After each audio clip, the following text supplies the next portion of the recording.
Bonjour les amis, j'espère que vous passez de très bonnes vacances. Alors aujourd'hui on va parler vélo, on va parler Tour de France. Parce que moi j'aime le foot, je fais des pronos sur le football, mais là je voulais parler un peu de ce Tour de France qui a été pour moi quand même, on va parler s'il a été magnifique, s'il a été exceptionnel. Est-ce que nos Français nous ont fait rêver? Alors après on va parler bien sûr de la première victoire colombienne que les Ineos n'arrêtent pas de gagner. Depuis 7 ans, ils n'arrêtent pas de gagner. Ça fait la sixième année qu'ils gagnent. Et alors on va commencer surtout par d'abord celui qui nous a fait rêver, Alaphilippe. Alors Alaphilippe, quand on ne pensait pas être à ce point hyper bon, il nous a impressionné dans le contre-la-montre sur Pau, qu'il a remporté. Deuxième au Tourmalet, quand même, on ne pensait pas. Il a géré les Pyrénées à merveille. Voilà, il a fait une super belle échappée avec Thibaut Pinot à Mâcon. Il dit lors de la troisième étape, je veux le maillot et je vais tout donner pour l'avoir. Il le garde, il a gardé le maillot 14 jours, il a fait pour moi un super bon Tour de France. Après, il craque dans les deux dernières étapes alpestres, dans les Alpes, où il perd et malheureusement il n'est pas sur le podium. Et c'est peut-être ça où je suis déçu parce que je pense que il avait peut-être les capacités d'un podium, mais je pense qu'il a fait un Tour de France magnifique et qui soit le super combatif de ce Tour de France. Je trouve ça tout à fait logique. Après, on va parler de Thibaut Pinot, qui est pour moi la grosse déception de ce Tour de France. Même s'il a fait un Tour de France super, Thibaut Pinot, surtout entre Mâcon et Saint-Etienne, où il part avec Alaphilippe, il reprend du temps à tout le monde. À Albi, où il est sur une bordure, et là tout le monde pense que ça y est, c'est fini pour le podium et tout ça. Il se décourage pas, il fait un contre-la-montre de fou à Pau, où il finit sixième, devant des Richie Porte, voilà, devant même Bernal.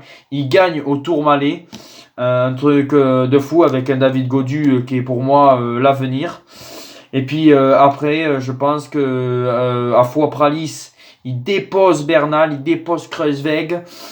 Je pense que dans les Pyrénées, c'était bien lui le plus fort. Et après, il évite une chute. Et en évitant une chute, il se tape le guidon sur sa cuisse.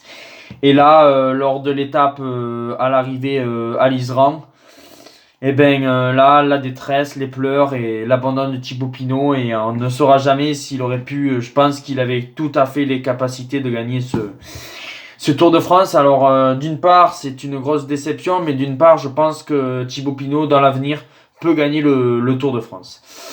En suivant, on va parler de Romain Bardet. La grosse déception, Romain Bardet qui perd 15 minutes dans le Tourmalet, l'étape du Tourmalet, qui perd du temps à la planche des belles filles. Voilà. Pour le général, Romain Bardet, cette année, ça a été catastrophique, mais il ramène quand même le maillot à poids. Voilà, sans réellement passer en tête des sommets. Alors bon voilà, c'est une petite déception quand même, une grosse déception, mais qui ramène ce maillot à poids pour moi, c'est quand même bien parce qu'il est quand même sur le podium de ce Tour de France. En suivant, on va parler de Peter Sagan. Peter Sagan qui nous éclate encore. Voilà, qui gagne un septième maillot vert, que dire plus? À mon avis, il en gagnera davantage dans les années à venir. Je pense qu'il peut en gagner encore et encore, même 10. Je vois bien qu'il peut en gagner 10 s'il veut. Sagan, il est toujours là, il gagne pas les sprints, mais voilà, il est toujours bien placé dans les sprints. Voilà, il gagne une victoire d'étape, il est toujours là dans les bons coups. Alors Sagan, bon, il mérite totalement son maillot vert. Et ensuite, bon, après on va parler de Kreuzweg et de Bushman, que pour moi, Kreuzweg est sur le podium sans réellement attaquer. Alors je trouve ça terrible. Je suis vraiment déçu de Kreuzweg. J'aurais préféré qu'il attaque, qu'il essaie de tout donner pour être sur le podium comme ça n'a pas été terrible.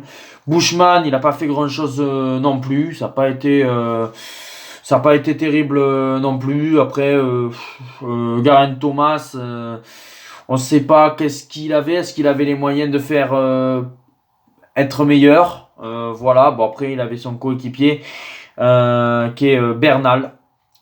Egan Bernal, premier Colombien à gagner un Tour de France. Il faut vraiment le féliciter. Il a que 22 ans. Il remporte le maillot jaune et le maillot blanc.